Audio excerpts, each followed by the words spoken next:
Dandepalli police station పరిధిలో చెలుకగూడెం వద్ద వాహనాల తనిఖీ నిర్వహిస్తుండగా జన్నారం వైపు నుండి వస్తున్న అశోక్ లేలాండ్ వ్యాన్ ఆపి తనిఖీ చేయగా సంచుల్లో ప్రభుత్వంచే నిషేధించబడిన పొగాకు అంబర్ బ్యాగులను మరియు ఇద్దరు వ్యక్తులను అదుపులోకి తీసుకోవడం జరిగింది. నిషేధిత అంబర్ సంచులను పోలీస్ స్టేషన్కు తరలించి అతనిపై కేసు నమోదు చేయడం జరిగిందని, పట్టుబడిన గుట్కా విలువ సుమారు 6 లక్షల రూపాయల వరకు ఉంటుందని ఎస్ఐ జి ఉదయ్ కిరణ్ తెలిపారు.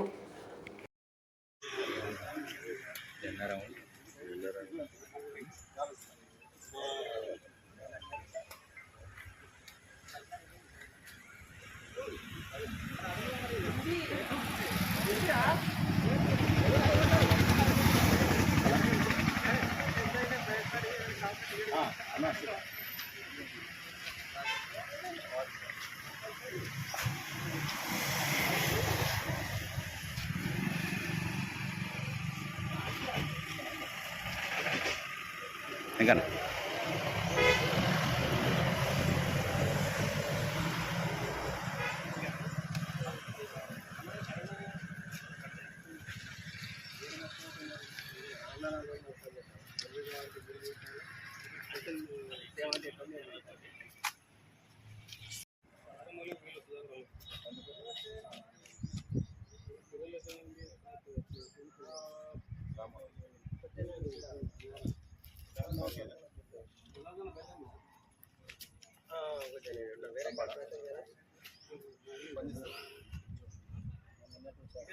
ఇప్పుడు ఇంటికి రమ్మంటారు.